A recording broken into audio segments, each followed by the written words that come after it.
There is an Abraham community inspired by Abraham Hicks. And a lot of the things that came up in the cruise, there are enterprises being born that are inspired by Abraham, businesses being born, new ventures that come from your inspiration. Could you talk a little bit about that? Because it seems like all of this energy is just moving forward, gelling into new ventures, taking new shapes, morphing into new things, and it all comes from Abraham. It's the vibration that is Abraham, that is indefinable. It's the vibration that is source, been present on your planet always, really accentuated as a result of this work. It's that vibration, more and more people getting up to speed with it, where they are the translators of the energy. It's a really good thing. The workshops are getting better, the cruises are getting better, Esther is more beautiful than ever. I feel very inspired. Life is beautiful. Thank you very much. I love you very much. Life is good. Here's something really worth thinking about. If life is good and getting better, what did the getting better just do to where you are? Of course it's getting better. It's getting better. It's good. Life is good. Life is good. Things are working out for me. Life is being good. Life is being good right now. In other words, take ownership of your current allowance of the good life that you've created and watch how much of it presents itself to you here and now. We are really fine-tuning here. But if you are going to set yourself up as an inspired proponent and continuing of the message of Abraham, be stable and then speak. And so everything that we're doing always is about finding that stable place, because everything is a vibration, and vibrational accuracy is important for smooth expansion. Not mandatory, but important. Abraham, the role of imagination in creation. I'm playing with the idea of imagining my brain cells firing up and lighting up in very good feeling ways. And you've talked about grids, vibrational grids, energetic grids, but there are neural grids. Whenever I think a thought, certain neurons, brain cells light up just like the vibrational grids. And I've been playing with the idea of using my imagination to play with my brain and shape my brain in a better aligned direction. And I find that there's like a nutshell there that I want to develop. It's like an acorn. I want to see that develop. Here's something worth thinking about.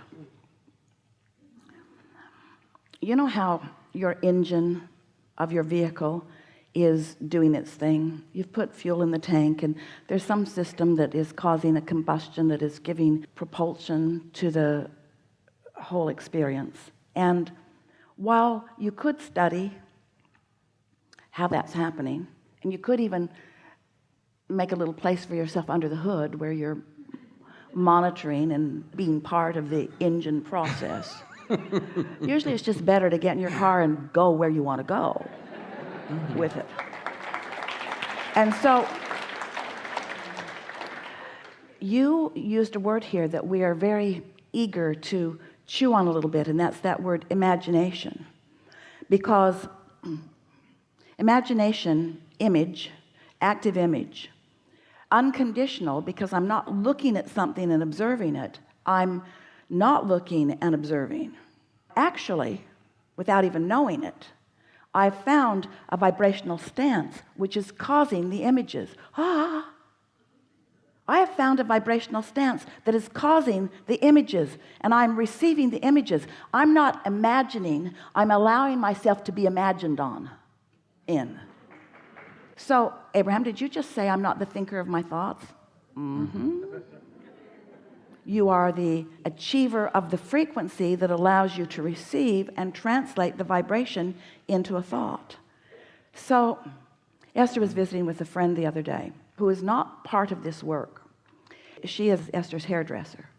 And so she was talking about some things she sees.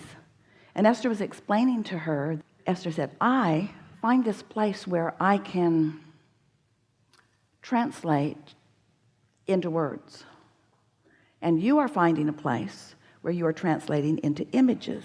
That's what imagination is. Now, those images come to you from some vibration somewhere. If you've been worried about a lot of things, if you've been convinced that there's evil in the world, if it doesn't matter what it is that you're believing, there is a vibration that you're translating into images. So what we really want to say is we want to get way down the road to step 12 so that you are consistently in sync with who you really are, and then allow yourself to be the receiver of what you're calling imagination, which we are calling translating vibration into the pre-steps of what you later will experience as reality. Does that make sense to you? Perfect sense. Great clarity. I'm creating fertile ground for my imagination. That really is the best way to look at that. Years ago, he wrote a paper, but he was wanting to let a whole body of his work be about turning thoughts to things. Turning thoughts to things. And we want to take that idea further by saying, allowing the vibration to become the thought, to become the thing. You're not turning anything to anything. Things are just becoming, because the law of attraction is making sure of that. And when you posture yourself in a way that you allow that, so your entire work must be about getting yourself in the receptive mode, which just means get happy. Don't work on your imagination, get happy. Don't try to figure things out, get happy. Don't try to solve the problems of the world. Ignore the problems of the world or you will not solve them. Now, let's be clear about this. You can't really ignore them because they're in your face. They're really in your face. So you're not really ignoring them, but you're not giving so much airtime to them that you're preventing yourself from being the solution to the problems that are showing up. Feel the difference in all of that? So the vibration of the question and the vibration of the answer are very different vibrations. So you were somewhere, maybe in one of those earlier steps, when you asked an important question and launched an important solution into being. But now where are you in relationship to the solution? Are you more a vibrational match to the solution or the problem? And you can tell by the way you feel, because you cannot be both at the same time. It's one or the other. So that's what we want to say to you. Decide that your dominant intent, always, what you mean most to do right here, right now, whenever it is to be in the receptive mode, which means you're going to take the path of least resistance from where you are right now. So could someone write a book that says, people of planet Earth, this is the manual of the path of least resistance. Take these steps. Take these steps. Or does everyone stand in their own unique place in relationship to where they are and who they have become? And is the path of least resistance something that's moving about for them, that they're just finding the vibe of? So let's say, in the case of our friend we were talking with earlier, that he is standing right here, right now, in a business that is doing well. And the path of least resistance for him is for it to do even more, wanting his business to grow. He has a certain structure of his business right now that cannot right now accommodate his ambitions. So rather than all of a sudden going out and inquiring, getting his business bigger than his business, which is the path of more resistance, he instead stands where he is and takes the path that feels the best right here and right now.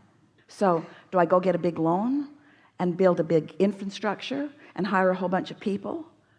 Only he could know if that's the path of least resistance or the path of more resistance. There's no formula that's right for everyone. And the formula that feels right for you right now may not be the formula that's right for you as you get down the road a little bit, because the path of least resistance keeps shifting, because it keeps being the path of least resistance in relationship to where you are and what you now want, and where you are and what you now want. You see what we're getting at? See if we can find another example of this. So you're in the living room with your children and they are bickering. Hardly happens to any of you. It's been going on for quite a while. It seems like the path of least resistance is to just go in there and knock their heads together.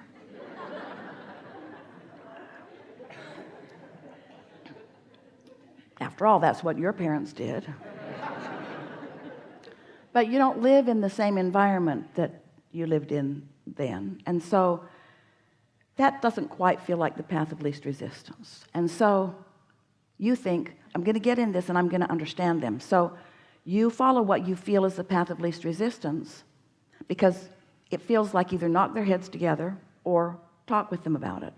So you go and talk with them about it, and what each of them does is volley for their defense.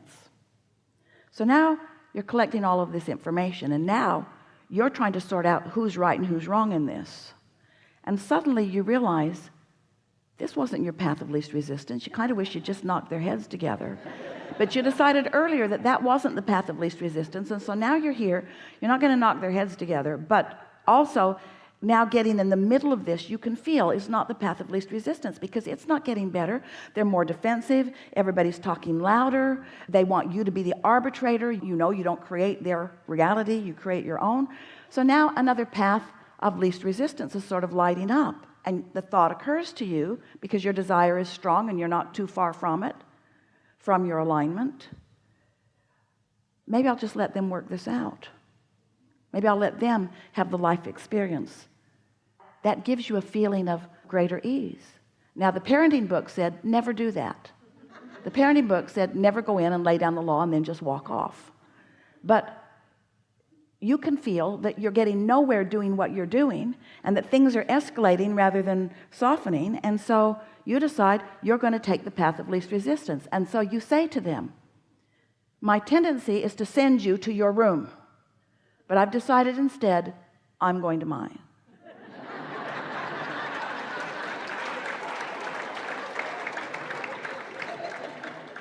This is not a punishment to me. I'm saving my own life. I can't sort this out for you. It's not my job to sort this out for you.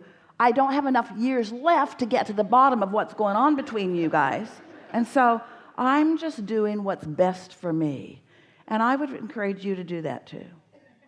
Now, that sounds absurd if you've been reading parenting manuals, but we want to say to you, only what feels best to you is the best path for you. And the more you allow yourself to be in the receptive mode, to receive the impulse or the inspiration that gives you that feeling of relief, the more you will realize that, oh, there is such a clear path for you, and that Source has lighted it all up. And when you get in the practice of caring about how you feel and reaching for that alignment first, because alignment trumps everything, what you will begin to discover is that there are not 12 steps, there are millions of steps, and they will light up just when you need them. It is unlikely that the same step that you are taking right now will light up for anybody else at the same moment, because your relationship with your own vortex is much more varied than you know, you see. What you're wanting to impart to yourself and to your clients, to your students, to your children, to everybody through the clarity of your example is, I accept the goodness of me, and I've decided to let life treat me right now as well as it can. I'm in the receptive mode of what's best for me right now, what's best for me right now. And don't you wish that for everyone that you love? Don't you want to find some way to help them become consciously aware of what's best for them, moment by moment by moment? We've enjoyed this interaction a lot. Good time for a segment of refreshment.